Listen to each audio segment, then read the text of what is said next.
Were the Amazons just a male fantasy? Here's the truth behind the ancient world's warrior women. Greek myths of the Amazons blended kernels of truth with male fantasy to create a legend that has lasted for millennia. Here's the truth behind the Amazons and why the notion of warrior women fascinated and unsettled the ancient world. Few figures from antiquity capture the imagination quite like the Amazons. Fearsome warrior women who fought Greek heroes, rode horses into battle, and lived in societies ruled by beautiful and terrifying queens. From epic poetry to vase paintings, they endured as unique symbols of female power and independence in the world of ancient Greece. But were the Amazons ever real? According to Professor David Brown, speaking on the History Extra podcast, the answer is both yes and no.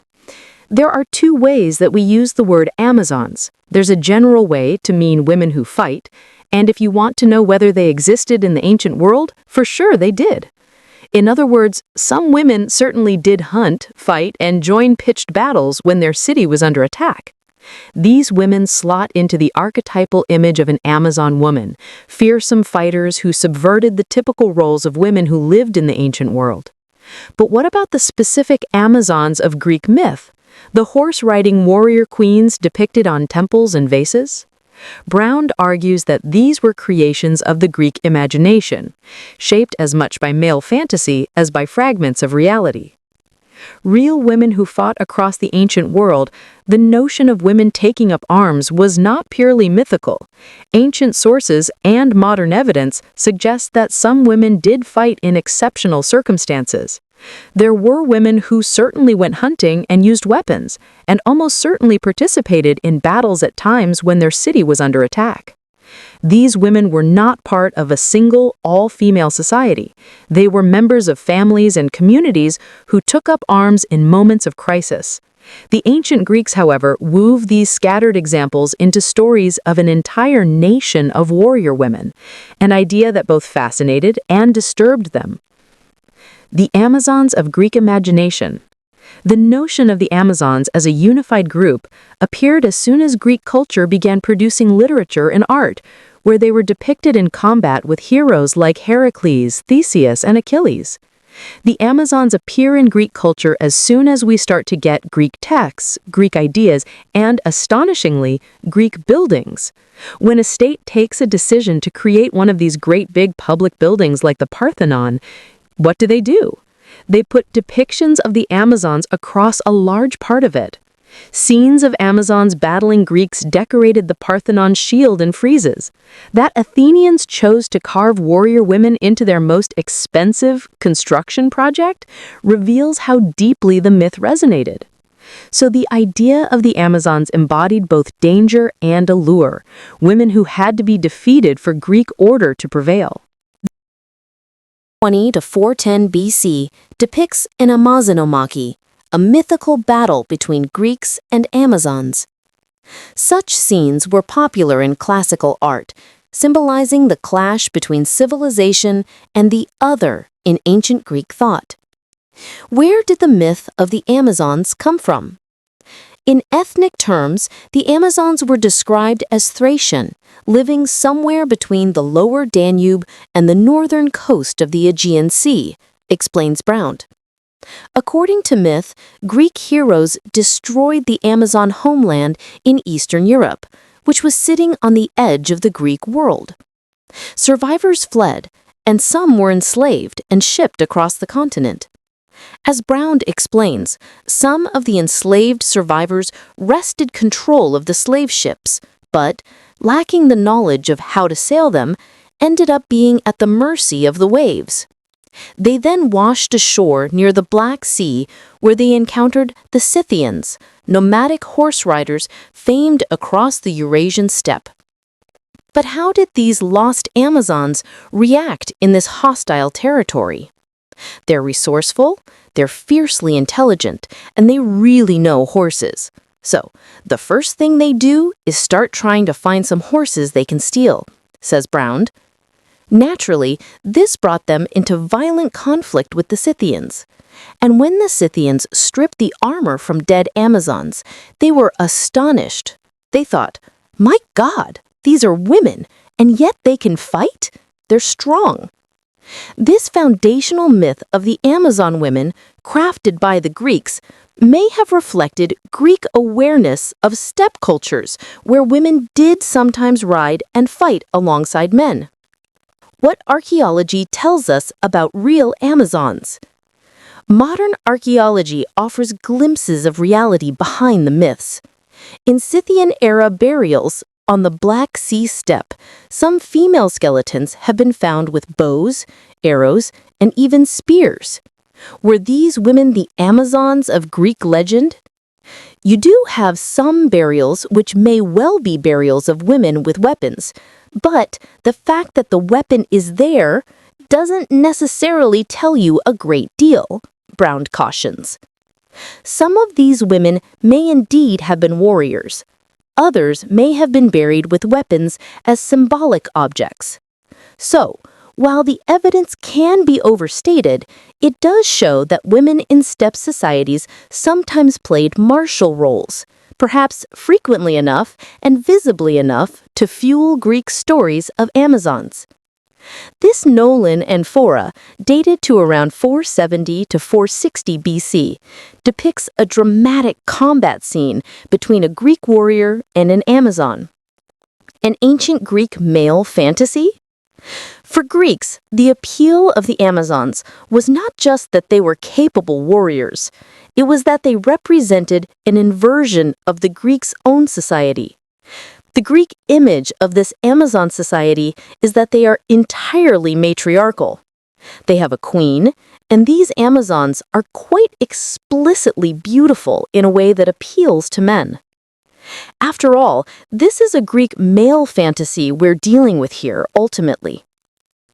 According to Brown, then, the Amazons were considered to be women who were desirable but dangerous, admirable yet ultimately conquerable by Greek heroes.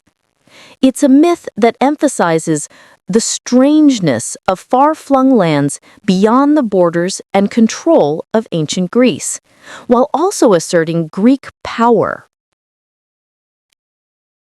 Know about the empire builder and military genius. Alexander III of Macedon, 356 to 323 BC, better known as Alexander the Great, created one of the largest empires of the ancient world in little over a decade. But how much do you know about the military commander?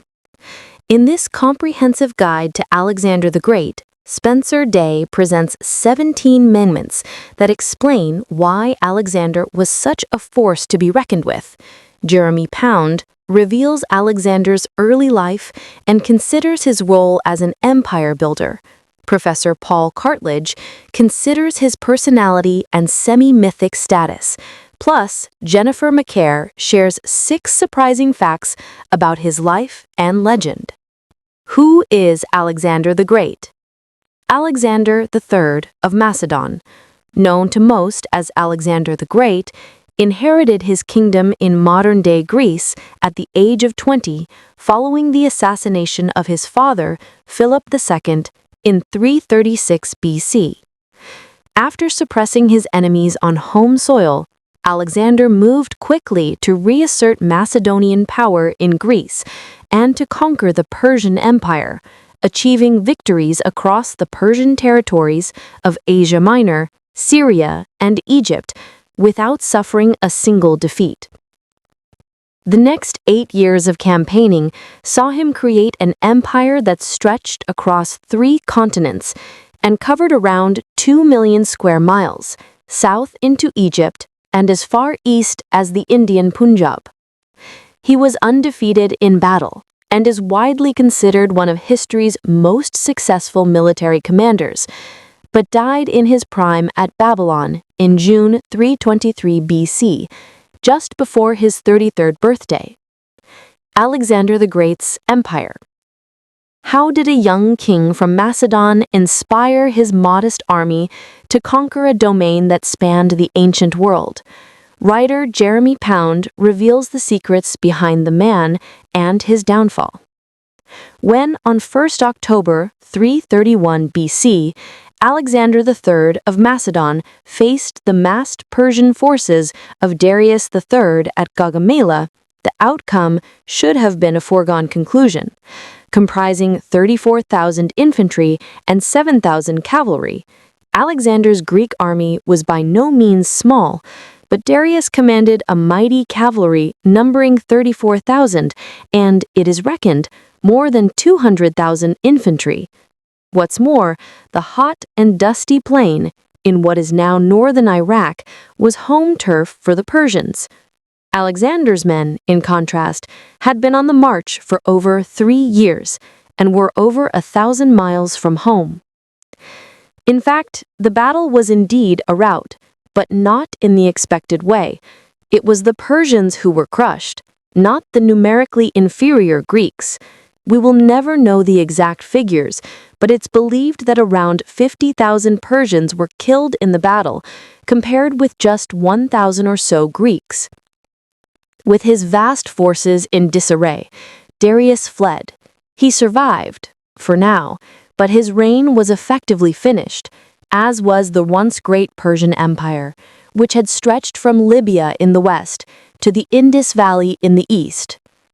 The way now lay open for Alexander to press on eastwards and establish his own empire. At just 25, he was the most powerful man in the world. The Great, indeed. Brilliant military tactician, savvy politician, courageous and accomplished fighter, in terms of leadership skills, Alexander had the lot. Nor did it hurt to be the son of a king who had already set in motion the most significant shift in power in Greek history. Peloponnesian War. Athens fights Sparta. Read about another major shift in power. The 5th century BC Peloponnesian War between the Delian and Peloponnesian leagues. Here is why the war began, who won and how, and why it prompted a reshaping of the Hellenic world. Alexander was born in July 356 BC to King Philip II of Macedon. By all accounts, a thoroughly unpleasant man, but also a mightily effective leader. In the space of just a few years, Philip transformed his state from a small, peripheral kingdom in northern Greece into an unstoppable war machine. In 339 BC, he won a crushing victory over Athens and its allies at Chaironeia, ensuring that Macedon effectively ruled all Greece. Alexander won his spurs fighting alongside his father, earning plaudits for his bravery at Chaironeia, but would himself soon have the opportunity to rule. Suspiciously soon, in fact. It's been suggested by some historians that Alexander might have been behind the assassination of Philip II in 336 BC, killed by one of his own bodyguards at a family wedding. By fair means or foul, at the age of 20, Alexander III became ruler of Greece, and the ruthlessness he displayed in cementing that position bore all the hallmarks of his father. He put down unrest in the north of his kingdom with brutal speed, and, when Thebes rashly declared independence from Macedonia, his reprisal was savage. The city was burnt to the ground, its people either slaughtered or sold into slavery. But Alexander was not merely ruthless. He was also bright enough to know that brute force alone would not keep the diverse collection of states under his power in check. If his study of history had taught him anything, and with the philosopher and scientist Aristotle as his teacher, he would certainly have been well schooled, it would have been that nothing unites states and their people more than having a reviled common enemy. In 490 BC and 480 BC, the Greeks, who had been fighting among themselves, had joined forces to repel invasions by the Persians under Darius I and Xerxes I. Now, a century and a half later, Alexander saw an opportunity to turn the tables and planned a united Greek invasion of Persia. The expedition that began in spring 334 BC when Alexander's forces set off from the Greek mainland, would change the course of history. It was not just his military victories against the odds that defy belief, but also his achievements in overcoming daunting geographical obstacles, from vast African deserts to the precipitous mountain trails of the Hindu Kush in the western Himalaya. In a journey that would eventually cover about 20,000 miles over the course of 11 years. The initial impetus and rallying call for the expedition may have been that long-held grudge against the Persians, but Alexander also had an ulterior motive. He was determined to reach the end of the earth and the great ocean that he believed lay beyond. Certainly, no one could accuse him of a lack of ambition. Early conquests. Alexander's all-conquering tour began when he crossed into Asia Minor, Anatolia, today part of Turkey, before heading down the eastern Mediterranean coast through Syria into Egypt, looping back towards the Red Sea, then continuing eastward through Assyria, where he triumphed at Gaugamela, Mesopotamia, Persia, Bactria, and through the Hindu Kush to the Indus River. If those ancient names seem unfamiliar, look in a modern atlas and tally the list of countries his army traversed to get an idea of the enormity of the achievement. Turkey, Syria, Lebanon, Israel, Egypt, Iraq, Iran, Afghanistan, Pakistan, Tajikistan, India. Alexander's forces triumphed in a succession of major battles, not all of them as quick and decisive as Gaugamela. The crucial Mediterranean port city of Tyre, now in Lebanon, was conquered only after a siege that lasted 7 months. Cities galore were founded en route, from Alexandria in Egypt, today the country's second biggest city, to Alexandria Eschate, Alexandria the farthest in Tajikistan, and Alexandria Bucephalus, named for the Macedonians' beloved horse in what's now the Pakistani Punjab. What happened to them? As the pinnacle of antiquity's ability in engineering, architecture, and artistic beauty, the 7 wonders of the ancient world still cast their shadow over human endeavor today, and one of them was in Alexandria. Not everyone met Alexander's army with stern resistance. Many welcomed their conqueror with open arms and often lavish gifts. All, however, soon became part of an empire of unprecedented scope. Covering over 2 million square miles, it linked east with west for the first time in history. Enclaves of Greek culture persist in remote areas of the Middle East and the Indian subcontinent, even today, legacies of the Macedonians' exploits over 2 millennia ago. No figure from ancient history continues to loom so large in the literature and culture of so many different peoples. In many he is deified, in many others he is utterly reviled. But how did he do it? How did Alexander inspire and maintain allegiance and endurance in his troops as he led them on an expedition that at times must have seemed not just ambitious, but downright deluded? Providing the military brains behind unlikely victories such as that at Gaugamela helped. Everyone likes to be on the side of a winner, particularly one who is seemingly invincible. Nor was Alexander the sort of general to monitor success from afar. Various sources depict him fighting courageously on the front line. Alexander knew all about the effectiveness of what today is dubbed shock and awe. The shock was simple enough. If you crossed him, he was merciless. Alexander's path across Asia was a bloody one, strewn with the bodies not just of enemies, but also of former friends whom he came to mistrust, and even the likes of doctors and priests whom he believed had let him down. The awe, meanwhile, came from creating an aura of one directed from above, encouraging the belief that his rise towards global domination was preordained. To that end, he employed tactics designed to convince all around him of his credentials. The Greeks were a suspicious and religious bunch, so Alexander made a point of consulting oracles which would inevitably confirm that his actions enjoyed divine approval. He even undertook a perilous 8-day trek across the desert to the oracle at Siwa in Egypt. and Alexander's propagandist Callisthenes was invariably there to elaborate, enhance, and disseminate the news far and wide. Much of the success of the Alexander myth is down to the handiwork of Callisthenes, an exceptional spin doctor, from the famous account of loosening the Gordian knot to the touching tales of Alexander's bond with Bucephalus. Many people were led to believe that Alexander was indeed a god. End of the road. Eventually, though, even the most successful conqueror meets his nemesis. Alexander's came in the form of the river Ganges. By 326 BC, long years on the road and battle losses, not to mention tropical diseases and venomous snakes, had taken their toll on his troops. Faced with the prospect of crossing a 3-mile-wide torrent, only to face more of the same tribulations on the other side, Alexander's army refused. The great adventure was over. The return journey from the subcontinent was not pretty. The weary Greeks saw their numbers depleted first by flash floods, and then cruelly a horrendous drought. As for their leader, his once razor-sharp mind became increasingly erratic. He drank more. 24-hour binges became a familiar part of his routine, followed, of course, by a couple of days of hangover. Unsurprisingly, plots against him began to simmer.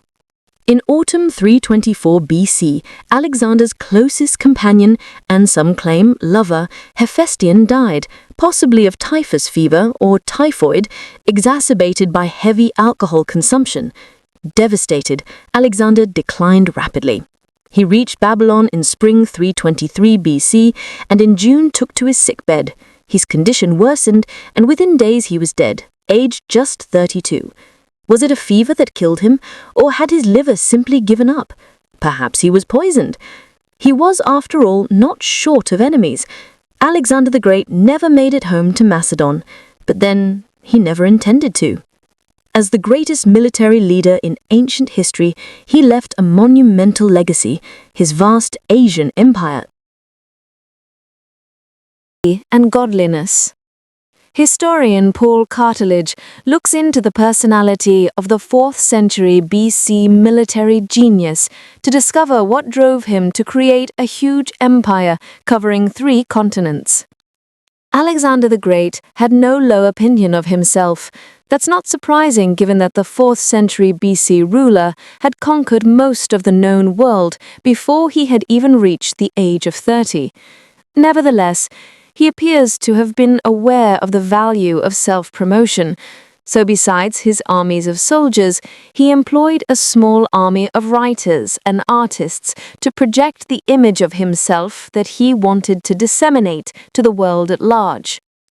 Hardly anything of those original writings survives today, unfortunately, though we do have the works of ancient Greek and Roman historians and biographers such as Curtius Rufus, Arrian, and Plutarch, who themselves had access to the lost texts by Ptolemy, Aristobulus, Nearchus, and others. On the other hand, large numbers of portrait coins and medallions and sculptures do survive intact, some contemporary or near-contemporary, so that we have a very good idea of the impression Alexander wished to create for his many hundreds of thousands of subjects scattered from what is today Greece, including Macedonia, in the west, as far east as what is now Afghanistan and Pakistan. One thing is very striking about all these various images. They all aim to elevate Alexander not only above the common herd of ordinary men, but above the status of the merely mortal altogether, to the status of a semi-divine hero or even a god. Scholars argue as to whether Alexander sent down a formal decree from Babylon in Iraq, one of his several capitals, actually ordering his subjects to worship him as a god. But there is no question but that he was indeed worshipped as a living god, by Greeks as well as by Orientals, and there is every likelihood that Alexander wanted to be so worshipped. This was not unprecedented, because Alexander's father, Philip, had already been granted divine worship as a living god, and anything Philip could do, Alexander could do better. It's arguable that rivalry with his father was one of the biggest psychological motivating forces in all Alexander's major projects, and one of the most powerful influences on his personality. Who influenced Alexander the Great?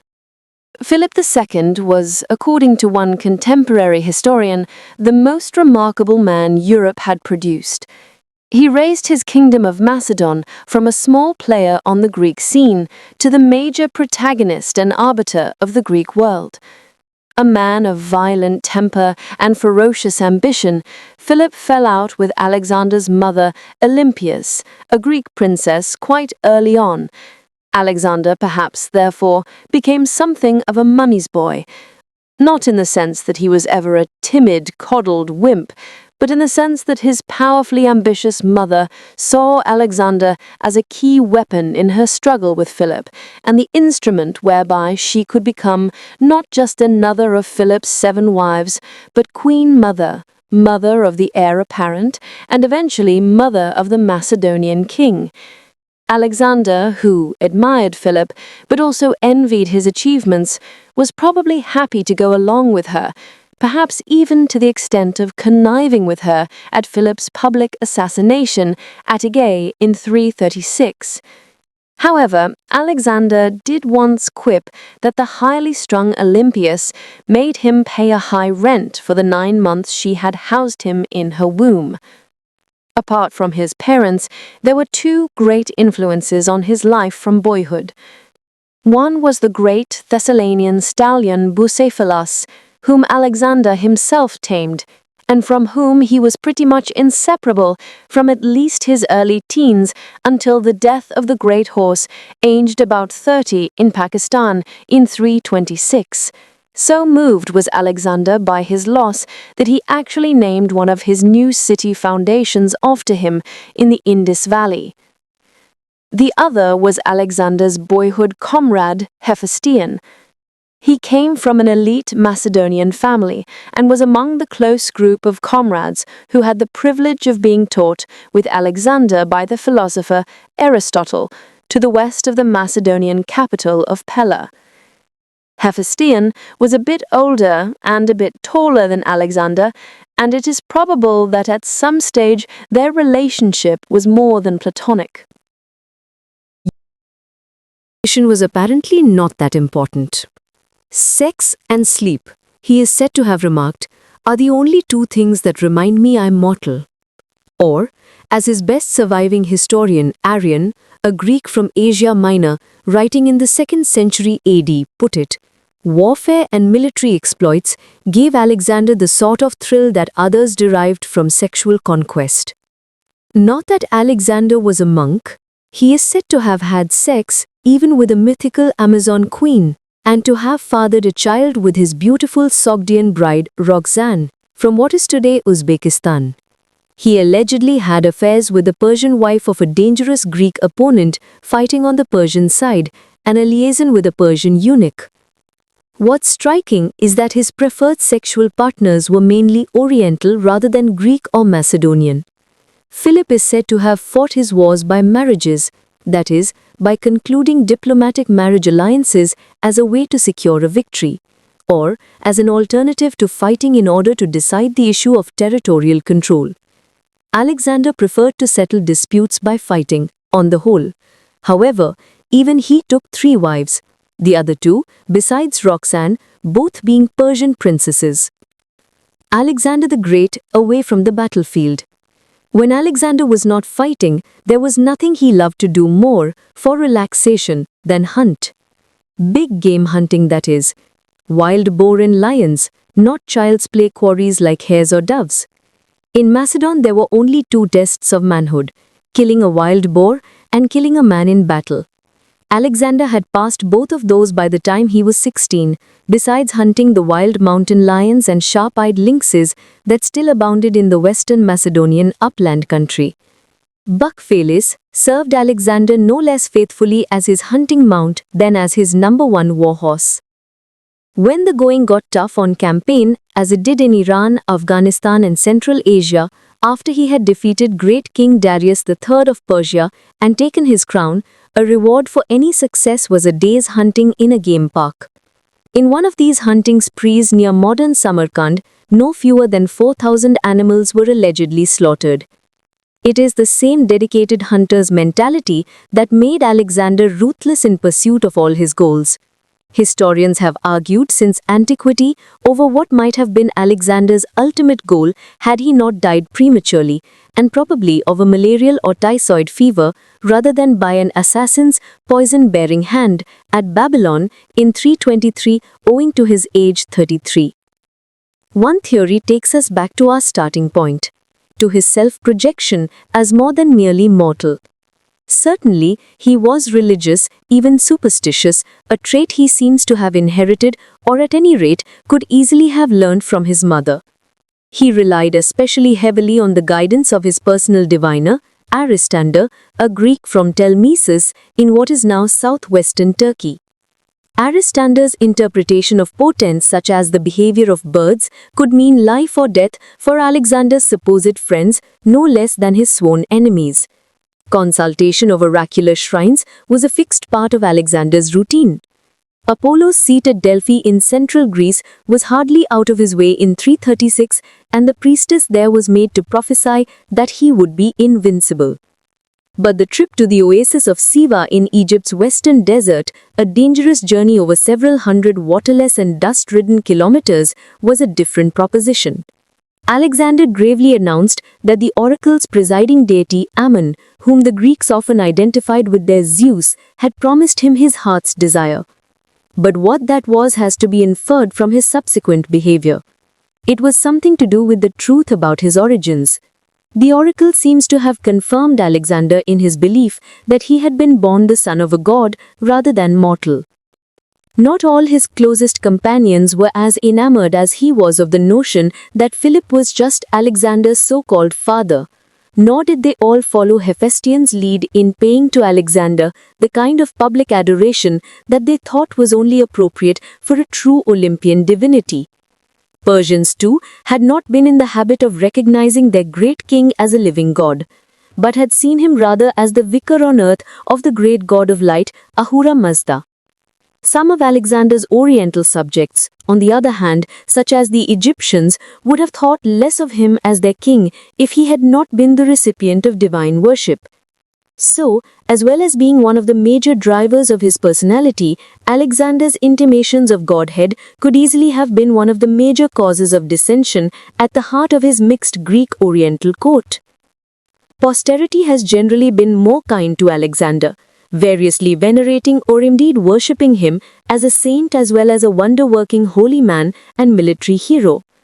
Within the sphere of recent critical scholarship, a distinct note of hostility can be detected, influenced perhaps by contemporary experience of bloodshed in regions like Afghanistan and Iraq that Alexander himself once traversed. Those scholars who see Alexander as little but a natural-born killer might bear in mind the words of the American poet Robert Lowell in his poem The Death of Alexander. No one was like him, terrible were his crimes, but if you wish to blackguard the great king, think how mean, obscure and dull you are, your labors lowly and your merits less. Legend has it that when Alexander the Great was about to invade Persia in 334 BC, the Persian king Darius III sent him a polo mallet and ball. It's thought that this gesture was either inviting the Macedonian to a game or he was suggesting that Alexander should stick to games and avoid war. Whatever the intention, Alexander is said to have replied, "I am the stick and the ball is the earth," before going on to conquer Persia. Polo, one of the oldest sports in the world, likely originated somewhere in Central Asia. Mounted nomads played a version of polo that was part sport, part training for war, with as many as 100 men on a side. If its origins are obscure, there is ample evidence of the game's regal place in the history of Asia. The game followed the nomads' migration to Persia sometime between 600 BC and 100 AD, and the Persians adopted polo as their national sport, where it was played by nobles and soldiers alike. Some stories say that Alexander the Great spent time with the Persian royal family when he was young, accompanying his father on diplomatic missions. Alexander most likely saw polo games on his many forays into Persia and perhaps even played the sport of kings. He may have gone underwater in a diving bell. Almost immediately after his death in 332 BC, legends began to spread about Alexander the Great's exploits in life, which over the centuries became increasingly fantastic as well as allegorical. Collectively, this tradition is called the Alexander Romance, and the stories feature such episodes as Alexander ascending through the air to paradise, journeying to the bottom of the sea in a glass bubble, and voyaging through the land of darkness in search of the fountain of youth.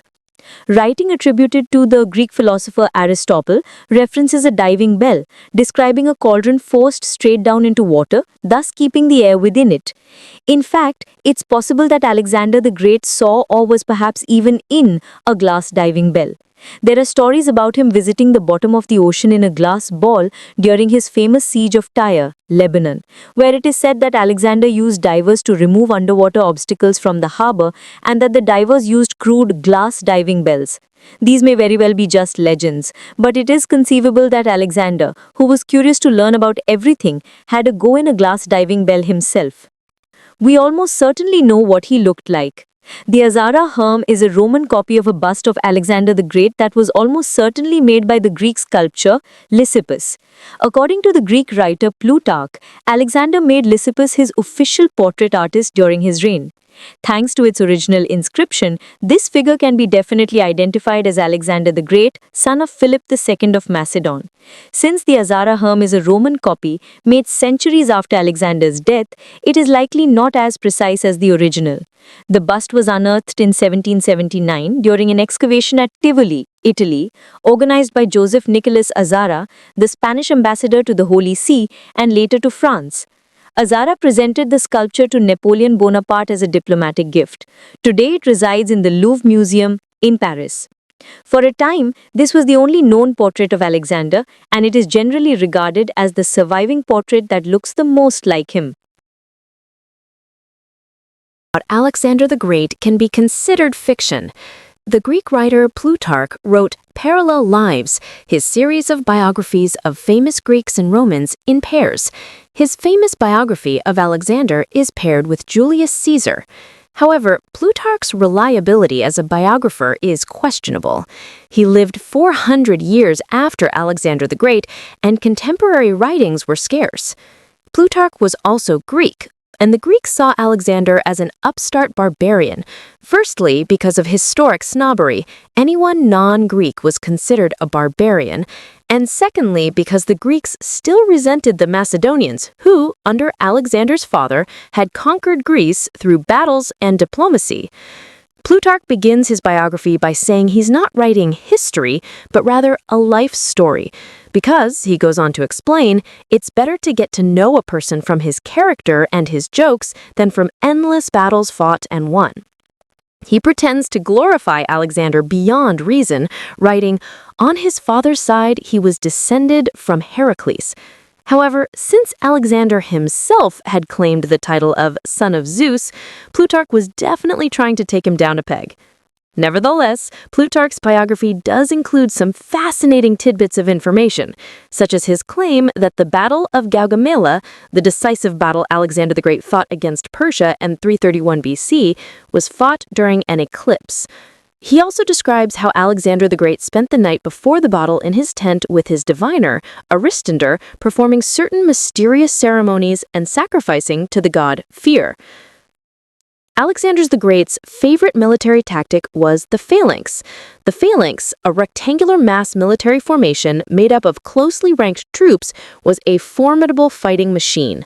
The spears used by soldiers in a phalanx were long, sometimes as long as 5 meters, and were made of sharpened wood or metal-tipped wood. The tactic was perfected by Alexander's father, Philip, who first learned of it after observing Greek armies.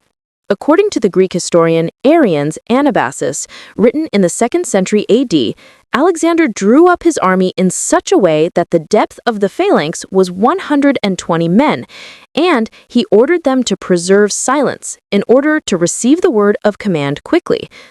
Macedonian author Polanius in Stratagema, also in the 2nd century AD, says that Alexander spitefully made his men who had not fought bravely enough in battle wear the so-called hemiphorakion, a half-armor system that only covered the front part of the body. This punitive experiment made sure that the soldiers wouldn't turn their backs on the enemy. But while Alexander the Great led one of the most successful armies of all time, surprisingly little is understood about the main type of body armor that both he and many of his men wore, the linothorax, as there are no surviving examples.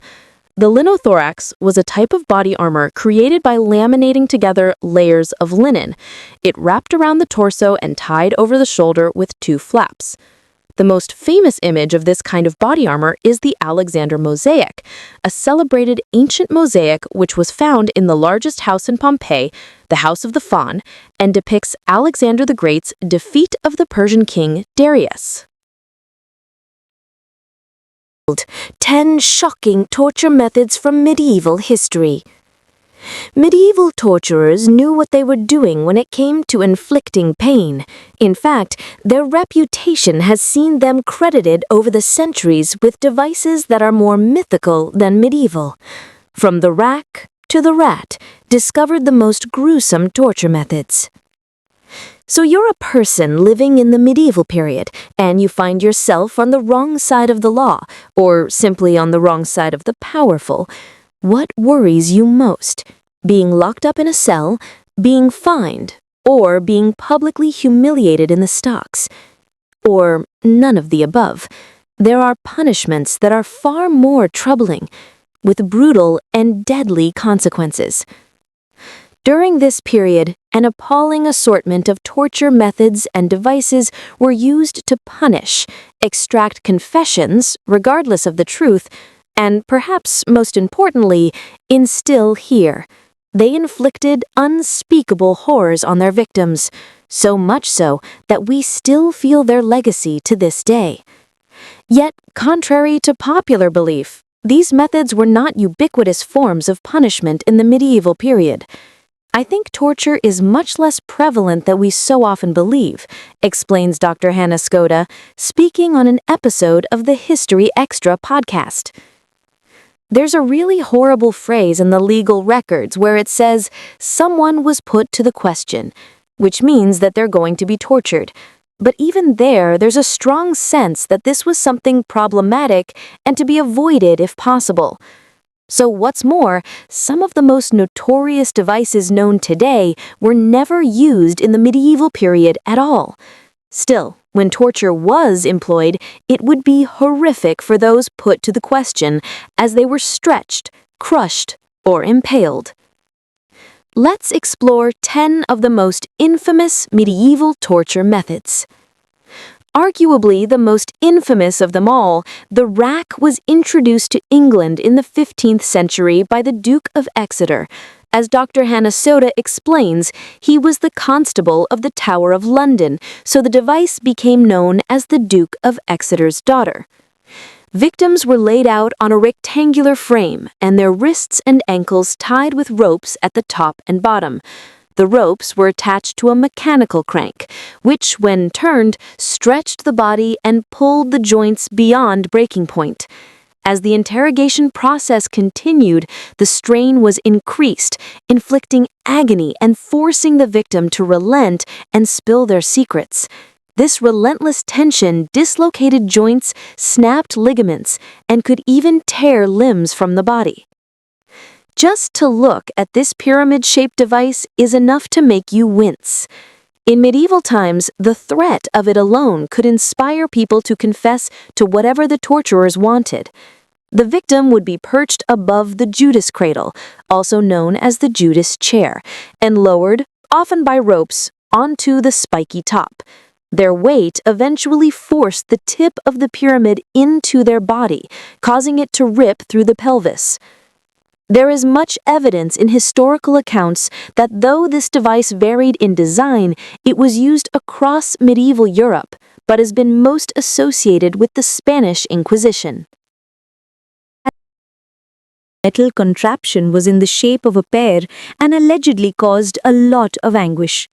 It consisted of 4 leaves that were joined at the base and unfurled like a flower with the turn of a screw. The pear was inserted into the victim's mouth or other orifices, and the leaves were open to inflict excruciating pain and cause internal damage. While not typically fatal, it could cause enough pain for a confession or as a precursor to more lethal forms of torture. But the pear is not without its controversy, with some historians questioning whether it was a medieval torture device at all. The presence of springs in the design suggests that it might actually date to the early modern period. The rat torture. Unlike the more complicated pieces of apparatus in this list, the idea of the rat torture was elegant in its simplicity, but no less brutal. The aim was to force a hungry and desperate rat to eat its way through a victim's body. The unfortunate recipient would be laid down and restrained before the torturer trapped the rat on their stomach, possibly under a bucket. The trap was then heated until the rat, now panicking, desperately sought any way out they could. The best way would be down through the stomach. This led to a drawn-out and extremely painful death, as the victim's insides were eaten.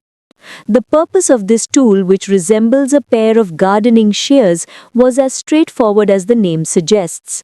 The tongue tearer, which would be heated over a fire first, was designed to be clamped onto a person's tongue and rip it out.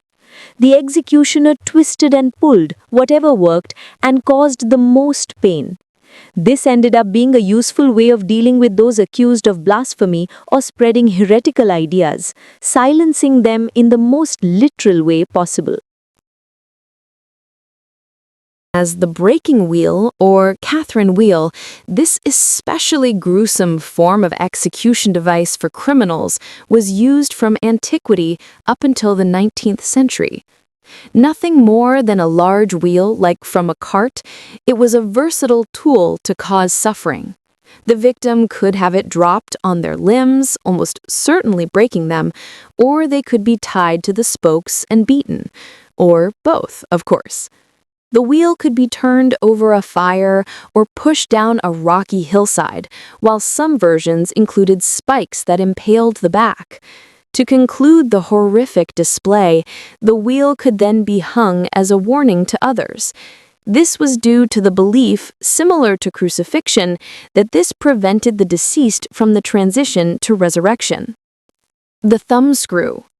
Another simple yet brutally effective device, the thumbscrew is supposed to have originated in the Russian army before making its way to Europe. A person's thumbs or other digits were placed between 2 metal bars that formed a vise, which would then be closed when a screw was tightened, crushing the bones. Variations included pointed spikes or nails to pierce the flesh. While not typically fatal, the thumbscrew was a wicked method of extracting confessions or punishing minor offenses. Despite its reputation as one of the most recognizable of medieval torture devices, there is no evidence of the Iron Maiden being used during the period. According to Skada, the earliest reference of it being used seems to be 1802. As the story goes, the victim was enclosed with an upright iron coffin with an interior lined with spikes, which were driven into the body when the doors were shut. This did not mean instant death, though.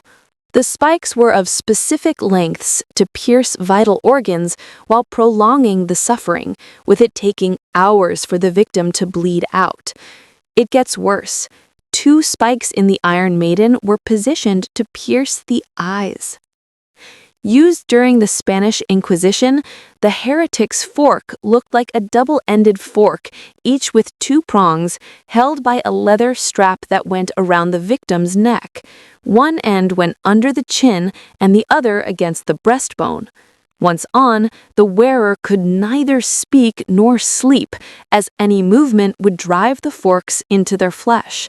Intended to punish and extract confessions from those accused of heresy, the method was not meant to kill, but torment, pushing the victim to the brink of madness. Guy Fawkes and the Princes, A Brief History of the Tower of London. One of the most iconic historic sites in the world, the Tower of London was not just the backdrop, but the lead actor in some of the most momentous events in British history.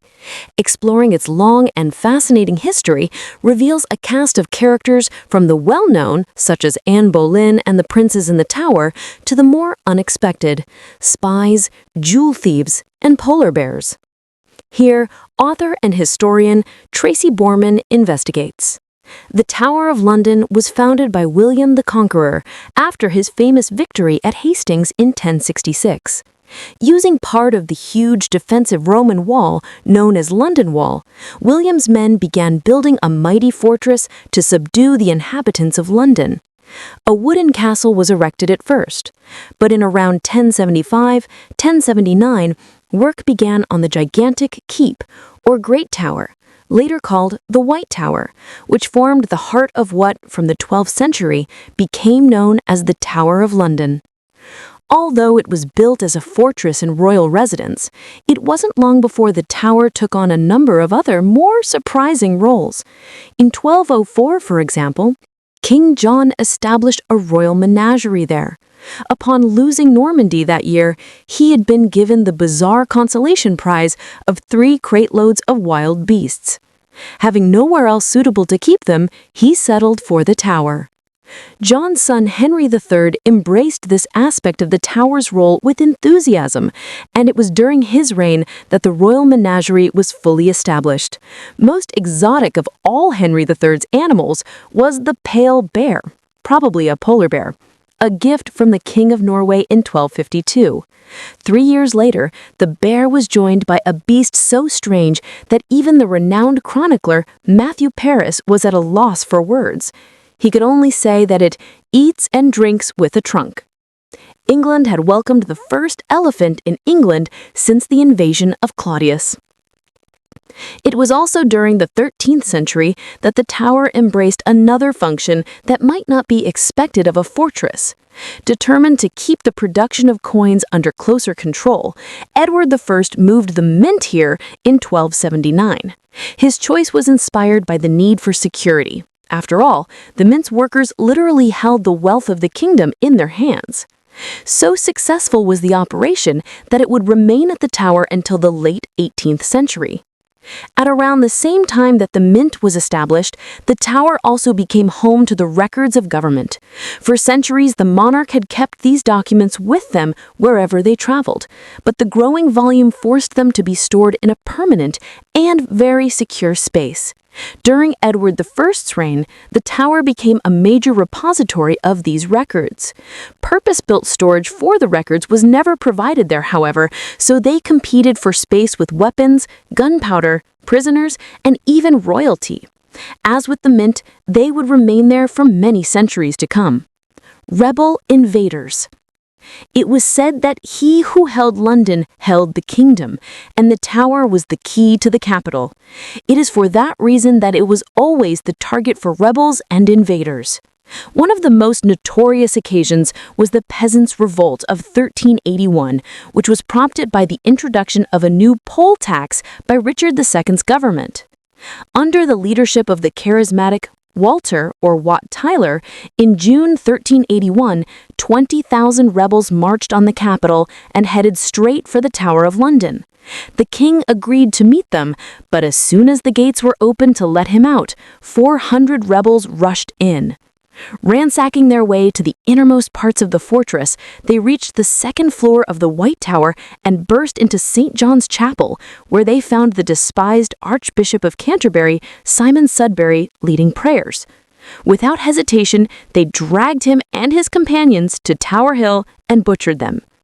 It took 8 blows of the amateur executioner's axe to sever the Archbishop's head, which was then set upon a pole on London Bridge. Meanwhile, inside the tower, the mob had ransacked the king's bedchamber and molested his mother and her ladies. The contemporary chronicler Jean Froissart described how the rebels arrogantly lay and sat and joked on the king's bed, whilst several asked the king's mother to kiss them. Steeled into more decisive action, her son rode out to meet the rebels again and faced down their leader, Wat Tyler, who was slain by the king's men. Without his charismatic presence, the rebels lost the will to fight on and returned meekly to their homes. Despite such dramatic events as this, it is the Tower of London's history as a prison that has always held the most fascination. Between 1100 and 1952, some 8,000 people were incarcerated within its walls for crimes ranging from treason and conspiracy to murder, debt, and sorcery. One of the most notorious episodes involved the princes in the tower. Upon the death of Edward IV in 1483, his son and heir, Edward, was just 12 years old, so he appointed his brother Richard, the future Richard III, as Lord Protector. Richard wasted no time in placing the boy and his younger brother Richard in the tower, ostensibly for their protection. What happened next has been the subject of intense debate ever since. It is now widely accepted that sometime during the autumn of that year, the two princes were quietly murdered, at whose hands it will probably never be known. The prime suspect has long been Richard III, who had invalidated his nephew's claim to the throne and had himself crowned king in July 1483. But there were others with a vested interest in getting the princes out of the way. The two princes had apparently disappeared without trace, but in 1674 a remarkable discovery was made at the tower. The then king, Charles II, ordered the demolition of what remained of the royal palace to the south of the White Tower, including a turret that had once contained a privy staircase leading into St. John's Chapel. Beneath the foundations of the staircase, the workmen were astonished to find a wooden chest containing two skeletons. They were clearly the bones of children, and their height coincided with the age of the two princes when they disappeared. Charles II eventually arranged for their reburial in Westminster Abbey. They lie there still, with a brief interruption in 1933 when a re-examination provided compelling evidence that they were the two princes.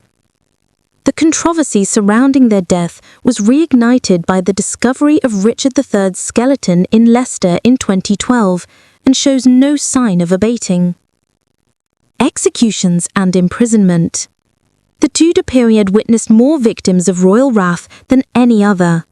This was the era in which a staggering number of high-profile statesmen, churchmen, and even queens went to the block.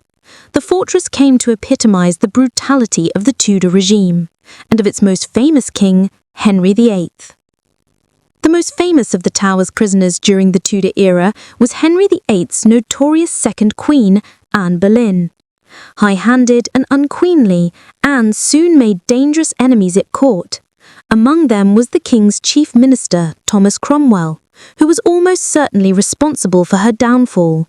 He drew inspiration from the Queen's flirtatious manner with her coterie of male favourites and convinced the king that she was conducting adulterous affairs with 5 of them, her own brother included. Cromwell had them all rounded up, and the Queen herself was arrested on 2nd of May 1536.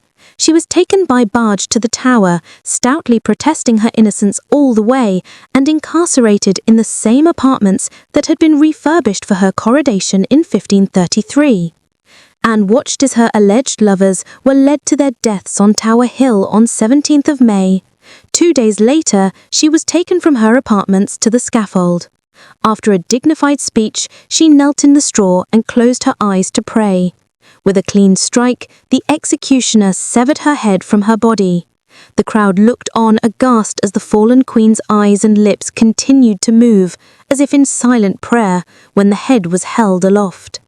Anne's nemesis, Thomas Cromwell, had been among the onlookers at this macabre spectacle.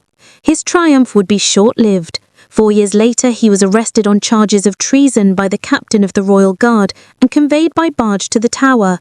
He may have been housed in the same lodgings that Anne had been kept in before her execution.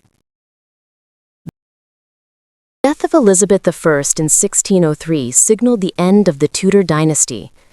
But the Tower of London retained its reputation as a place of imprisonment and terror. When it became clear that the new king, James I, had no intention of following Elizabeth's policy of religious toleration, a group of conspirators led by Robert Catesby hatched a plan to blow up the House of Lords during the state opening of Parliament on 5 November 1605, later known as the Gunpowder Plot. It was only thanks to an anonymous letter to the authorities that the king and his Protestant regime were not wiped out. The House of Lords was searched at around midnight on 4 November, just hours before the plot was due to be executed, and Guy Fawkes was discovered with 36 barrels of gunpowder, more than enough to reduce the entire building to rubble. Fawkes was taken straight to the Tower, along with his fellow plotters. They were interrogated in the Queen's House, close to the execution site. Fawkes eventually confessed after suffering the agony of the rack, a torture device consisting of a frame suspended above the ground with a roller at both ends. The victim's ankles and wrists were fastened at either end, and when the axles were turned slowly, the victim's joints would be dislocated. The shaky signature on Fawkes's confession suggests that he was barely able to hold a pen. Fawkes and his fellow conspirators met a grisly traitor's death at Westminster in January 1606. It is said that the gunpowder with which they had planned to obliterate James's regime was taken to the Tower for safekeeping. The Tower of London was again at the center of the action during the disastrous reign of Charles's son Charles I, when the country descended into civil war. After Charles's execution, Oliver Cromwell ordered the destruction of the crown jewels, the most potent symbols of royal power, almost all of which were melted down in the Tower Mint. But upon the restoration of the monarchy in 1660, Charles II commissioned a dazzling suite of new jewels that have been used by the royal family ever since. They are now the most popular attraction within the Tower. Although the Tower of London subsequently fell out of use as a royal residence, it remained key to the nation's defense. The Duke of Wellington, who was constable of the Tower during the mid-19th century, stripped away many of its non-military functions, notably the menagerie, and built impressive new accommodation for its garrison, which became known as the Waterloo Block. This is now home to the crown jewels. By the dawn of the 20th century, it seemed that the Tower of London's role as a fortress and prison was a thing of the past, but the advent of the two world wars changed all of that. One of the most notorious prisoners was Adolf Hitler's right-hand man, Rudolf Hess, who was brought to London in May 1941 after landing unexpectedly in Scotland, possibly on a peace mission. He was kept in the Queen's House at the Tower and spent a comfortable 4 days there before being transferred to a series of safe houses. To see? Here's the truth behind the ancient world's warrior women. Greek myths of the Amazons blended kernels of truth with male fantasy to create a legend that has lasted for millennia. Here's the truth behind the Amazons and why the notion of warrior women fascinated and unsettled the ancient world. Few figures from antiquity capture the imagination quite like the Amazons, fearsome warrior women who fought Greek heroes, rode horses into battle, and lived in societies ruled by beautiful and terrifying queens. From epic poetry to vase paintings, they endured as unique symbols of female power and independence in the world of ancient Greece. But were the Amazons ever real? According to Professor David Brown, speaking on the History Extra podcast, the answer is both yes and no. There are two ways that we use the word Amazons. There's a general way to mean women who fight, and if you want to know whether they existed in the ancient world, for sure they did. In other words, some women certainly did hunt, fight, and join pitched battles when their city was under attack. These women slot into the archetypal image of an Amazon woman, fearsome fighters who subverted the typical roles of women who lived in the ancient world. But what about the specific Amazons of Greek myth, the horse-riding warrior queens depicted on temples and vases? Brown argues that these were creations of the Greek imagination, shaped as much by male fantasy as by fragments of reality. Real women who fought across the ancient world, the notion of women taking up arms was not purely mythical.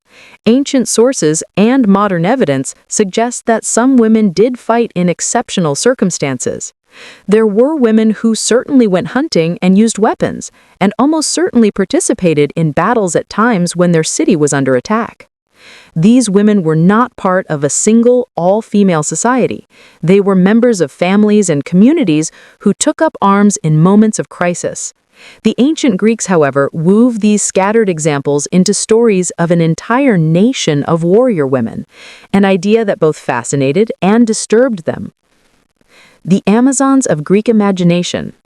The notion of the Amazons as a unified group appeared as soon as Greek culture began producing literature and art, where they were depicted in combat with heroes like Heracles, Theseus, and Achilles.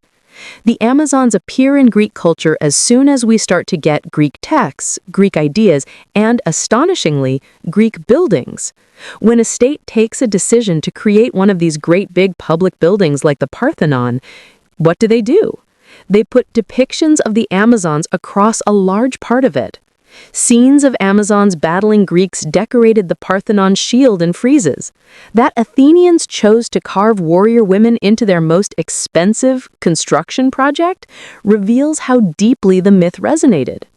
So the idea of the Amazons embodied both danger and allure, women who had to be defeated for Greek order to prevail. 20 to 410 BC depicts an Amazonomachy, a mythical battle between Greeks and Amazons.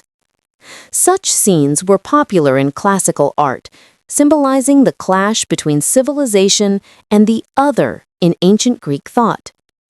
Where did the myth of the Amazons come from?